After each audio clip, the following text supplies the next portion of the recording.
What's going on, everyone? It's Justin here, and this is the DJI Osmo Pocket 4.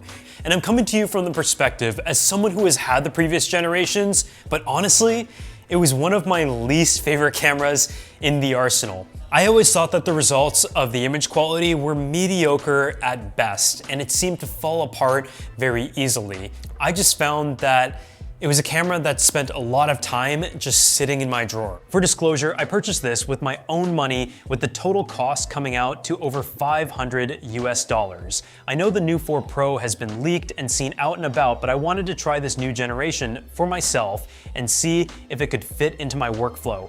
When you take a look at this camera, from the hardware standpoint, everything pretty much looks exactly the same. It has the same sized 1-inch CMOS sensor with an f2.0 aperture, and you have the same size display, the flippability of it, the option to add certain accessories, and a light.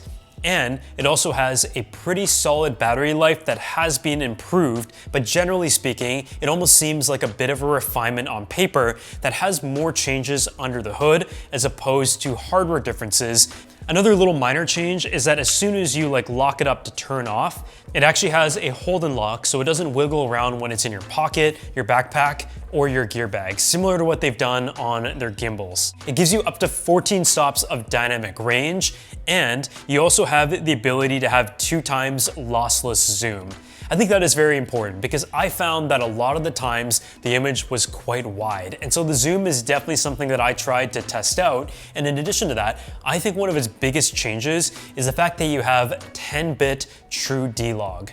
Before they only had D-Log-M, but similar to when they upgraded to full D-Log on the drones, that was one of the first things that made me go ahead and pick one up right away. So whenever I'm testing out a camera like this, I just like to go somewhere and do a cinematic scene. So in this case, I was at the TWA Hotel in New York, which is staged in the 1960s and 70s, and was essentially living the life of someone walking through the airport. And so we tested out in scenarios of walking around the airport, just doing some things, and also in semi-low light scenarios where I went outside, went out to the plane bar, and just tested out realistic scenarios with this camera. I know the biggest advantage to something like this is having an amazing camera in your pocket, but I just wish that there was a slightly larger option that maybe had a bigger sensor that could make a world of a difference. And this was definitely noticed when it came to the low light video recording elements, where I felt like the footage definitely started to fall apart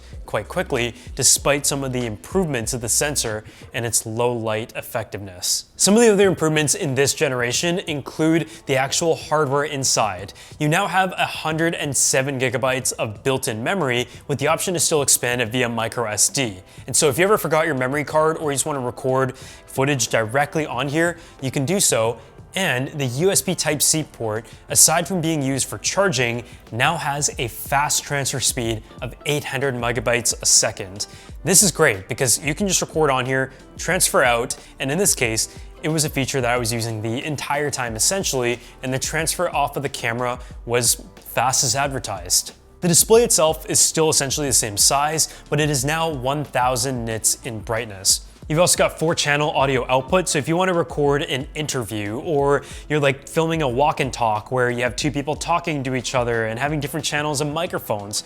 I mean, when you take a look at not only the image, but also the number of modes and the versatility, as well as the audio features of a camera of this size, that is where I kind of have to step back and, with it not being my favorite camera, can still appreciate what it is able to do and what it enables creator to create easier than ever before. The interface is still something that I am a big fan of. Sliding up gets you access to all of your resolutions and your frames per second. On the top, you have your settings menu, your audio, and all of the different fine-tuned elements. And then you also have the ability to scroll through the different modes, such as spotlight follow, dynamic framing, the spin shot in 90 and 180 degrees that I had a lot of fun of testing out in New York. But as in essence, it is a camera that really focuses on motion and giving you that big gimbal setup in a relatively compact form factor that truly fits in your pocket. Based on the changes, which ones matter and which ones don't,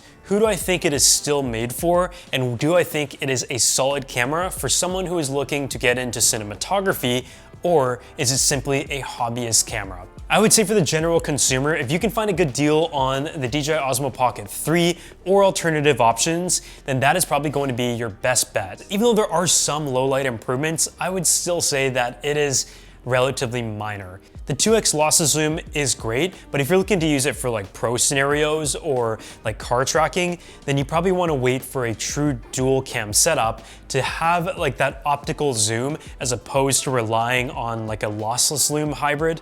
At the end of the day, it is a camera that is able to fit into what I would consider a pro workflow. Run and gun, action scenarios, areas where you're not able to bring a big camera, and in car shoots where this has been very handy for vertical campaigns. Those are all elements where this camera is able to check off all of those boxes very nicely. But I also feel like it is a great camera for parents of either children or pets, because as your kids are running around, you just want to be able to capture moments and capture them in the purest form. And instead of having to like set stuff up and all that, you can just take this camera out, point, track, you're good to go, and it makes things easier than ever before. But when it comes to the image quality, I still feel like there is room for improvement. If you guys enjoyed this video, make sure to go ahead and drop a like, subscribe to the channel, and as always, let me know down in the comment section below what you think, and I'll see you all in the next one.